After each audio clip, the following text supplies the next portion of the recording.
নমস্কার, মহাভূত জ্যোতিষ চ্যানেলে আপনাদের সকলকে স্বাগত জানাই। আমি শ্রী স্নেহাশিস মুখার্জি। আপনারা দেখছেন, লাইক শেয়ার সাবস্ক্রাইব করছেন, আপনাদের অসংখ্য ধন্যবাদ। যারা এখনও করেনি তাদের কাছে অনুরোধ, সাবস্ক্রাইব করুন যাতে পরবর্তী সমস্ত ভিডিও নোটিফিকেশান আপনারা আগেই পেয়ে যান। সিংহ রাশি বিষয়ে কয়েকটা কথা বলতে গেলে প্রথমেই বলতে হয় তারা মান সম্মান নিয়ে যথেষ্ট ভাবেন এবং সেটা খুবই স্বাভাবিক।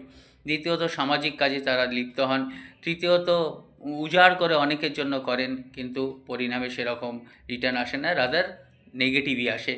চতুর্থত একটা অদ্ভুত জিনিস, সিংহ রাশি বিশেষ করে মঘা নক্ষত্র, কিন্তু আপনারা নিজেদের রক্তের সম্পর্কের লোকেদের কাছ থেকে ভালো ব্যবহার পান না। যারা আপনার কেউ নয়, রক্তের সম্পর্কে কেউ নয়, তারাই আপনাদের কাছে আপন হয়, তারাই আপনাদের উপকারে লাগে এবং একটা হৃদ্যতা এবং আত্মীয়তা এবং পরম আত্মীয়তার সৃষ্টি হয়।